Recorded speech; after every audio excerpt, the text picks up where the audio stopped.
¿Qué tal? ¿Qué tal, amigos? Muy buenas tardes, bienvenidos a su programa Voces del Periodista, este programa que es de ustedes y para ustedes a través de las frecuencias de ABC Radio, la 760 de AM, de Organización Editorial Mexicana, este maravilloso grupo multimedia, también gracias a Radio Turquesa, La Joya del Sureste y a las frecuencias de La Pantera. Estamos desde el Club de Periodistas de México, cito en Filomeno Mata número 8, el Templo de la Libertad, el maestro Jorge Santa Cruz, director académico del Club de Periodistas de México, quien como todos los días nos honra con su presencia.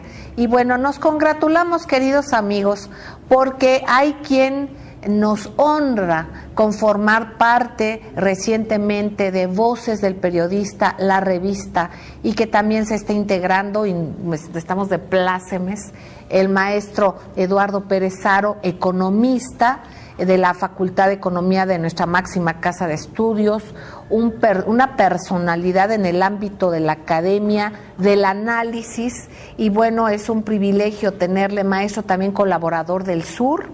Y bueno, pues Jorge, el tener a una personalidad como el maestro, todo lo que aporta, ¿no? Y el análisis, cómo se va a enriquecer. Sí, cómo no. Mira, otro dato que nos va a revelar la estatura académica del maestro Pérez Haro. Él es el vicepresidente del Centro de Estudios Estratégicos Nacionales, que tiene como presidente en este momento al doctor Alberto Montoya Martín del Campo, quien ha sido nominado ya para ser próximo subsecretario de Energía en el gobierno del presidente Andrés Manuel López Obrador, ya declarado este miércoles, ayer, como presidente electo.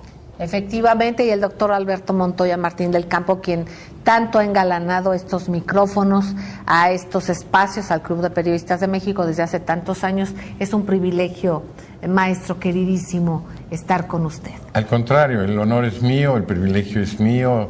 De verdad, muy agradecido, Celeste, muchas gracias por sumarme a la emisión radiofónica. Ya lo había hecho yo con la revista, ha sido un honor verdadero y ahora es un placer estar aquí con ustedes. Jorge, muy buenas tardes. Muy buenas tardes. Bienvenido, maestro. Muchísimas gracias. Y bueno, escuchar de usted, estamos viviendo momentos históricos, doctor. Estamos en un paradigma, realmente. Entonces, ¿cómo ve usted realmente las condiciones, las perspectivas? Y como decía el maestro Jorge Santa Cruz antes de iniciar el programa, pues hay una inercia que viene de 40, 50 años. Exactamente, y en esa inercia se está viendo una revolución pacífica ciudadana, pero no tan pacífica porque se han tocado intereses económicos fuertes que no habrá por qué, ya después al cabo del tiempo esperemos todos que nos demos cuenta que le vaya bien a México, le va a ir mejor a todo mundo, nada más que no en la inequidad en que hemos estado. Doctor querido, ¿cuál es su lectura en estos momentos tan relevantes para la historia de México? Bueno, primero reconocer junto con usted, Celeste, que se trata realmente de un momento histórico. Sin duda alguna, la talla del momento, la estatura, la dimensión, la atmósfera, nos hace sentir que efectivamente ya estamos pisando un cambio histórico con posibilidades de distinto alcance, y eso es lo que tal vez hoy tengamos la oportunidad de analizar.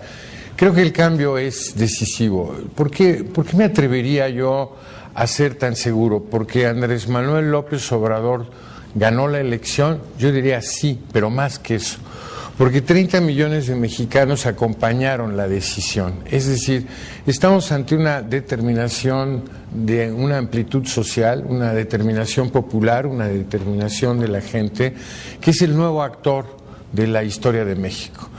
Prácticamente podría yo referir que no habíamos tenido desde la revolución, por decirlo de esta manera, hasta la fecha, el encuentro virtual de 30 millones de mexicanos tomando una determinación que le da una singularidad al momento y le da una potencialidad y una posibilidad de largo aliento al proceso. El proceso está por venir, el proceso está abriendo, el proceso está iniciando. más que tener el cambio ya como un hecho, lo que tenemos es un gran desafío. Pero la determinación del cambio ha sido una determinación social y ese es el gran actor del momento. Creo que es lo que distingue, digamos. Yo comentaba hace unos días en una mesa de comedor con un camarada, compañero, colega de la Facultad de Economía, hablando de este momento, y traíamos a colación una idea que nos llamaba la atención. Decíamos que nosotros habíamos venido contando una historia a la manera en que Cepeda Patterson cuenta la lucha por el poder en su trilogía de novelas, las novelas muy conocidas de Cepeda Patterson sobre los corruptores, Milenia, el fémur más bello del mundo y los usurpadores. No es comercial, pero son 3 novelas muy bonitas que escribe a propósito de la sucesión presidencial en México para el 2018. Esta era la trama de la novela. Y la novela es muy atractiva, es muy apasionante, es una intriga entre políticos, periodistas, policías, narcotraficantes, universitarios, partidos políticos, ¿no? Es una trama muy interesante, es muy apasionante, y cuando uno termina la novela se queda con una pregunta y dice uno, falta un actor en esta novela. ¿Cuál es el actor que falta? Es el pueblo. El pueblo no está en la novela. Y es que esa novela que prefiguraba de manera novelada, valga la redundancia, el arreglo entre las cúpulas, el pleito por el poder, ¿no? Era un pleito de grupos de poder por el poder. Pero el actor social no estaba en la escena. Creo que lo que hemos inaugurado en este momento, en el triunfo electoral, es la presencia de 30 millones de mexicanos que han tomado una determinación muy importante de elegir, en este caso, a Andrés Manuel López Obrador como presidente, porque se suben a la escena, y en la escena la historia cambia. No es lo mismo contar una historia del poder en ausencia del pueblo que una historia del poder con la presencia del pueblo. Ahora, lo que viene. Pero por lo pronto creo que hay que celebrar esta determinación, este 1 de julio, porque ha habido una presencia que ha sido masiva y que ha sido nacional y que está en el norte y en el sur, en el centro, en el oriente y en el occidente del país. Es decir, realmente es una determinación nacional, la de llevar a cabo este cambio en el relevo de poderes, pero que significa, por lo tanto, no solo un cambio en el nombre del presidente, y no solo representa un cambio en el nombre del partido, sino representa una demanda social de cambio para favorecer a las mayorías que hasta el momento habían sido desdeñadas por los procesos de este país. En ya muchos años, decíamos con Jorge, si eran 30 o 50, y a lo mejor nos vamos a 80, pero ya haremos los cortes del caso. Por lo pronto, sí comparto la idea de que tenemos un momento histórico, y quiero subrayar que la historia la hacen los pueblos, y en este caso el pueblo entró a la escena. Excelente, esto es fundamental, esta reflexión. La sabemos, pero por ejemplo, en esta ejemplificación que nos hace el maestro Jorge, con estas novelas, nos damos cuenta cómo se daba por hecho todo sin tener en cuenta al pueblo de México. Y también del mismo modo se va a tener que gobernar con el pueblo de México. O sea, esto ya no es como que es de entrada y salida de una escena teatral. Y lo que decíamos en programas pasados, el pueblo de México ya nos paladearon, como a los gatitos que dicen, les untaron los bigotes con manteca y ya se ingrieron, así decían, ¿no? Los abuelitos ya quieren estar en la casa, ¿no? Ahí les dan manteca de comer, que era antes sinónimo de buena alimentación, ¿verdad? Entonces, en este contexto, a nosotros ya nos embarraron los bigotes de manteca, o sea, ya nos acostumbramos a que debemos de votar, ya nos dimos cuenta que la fuerza social es fundamental, y ahora del mismo modo debemos de ser corresponsables para que sepamos entender que las dinámicas de poder estaban en unos rieles tan encausados, digamos, que pues se daban el gusto, ¿verdad? O de hacer simplemente a un lado, el lujo de hacer a un lado ni más ni menos que al pueblo. Jorge. Sí, Celeste, no sé cuánto nos quede antes del corte, pero 2 minutos, seré muy rápido. En efecto, ha habido 3 transformaciones anteriores: la independencia, la reforma, la revolución y ahora esta cuarta.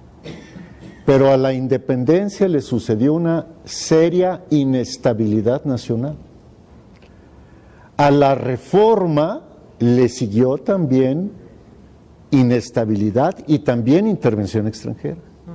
A la revolución, ni se diga, le siguió una parálisis del país vía los tratados de Bucareli.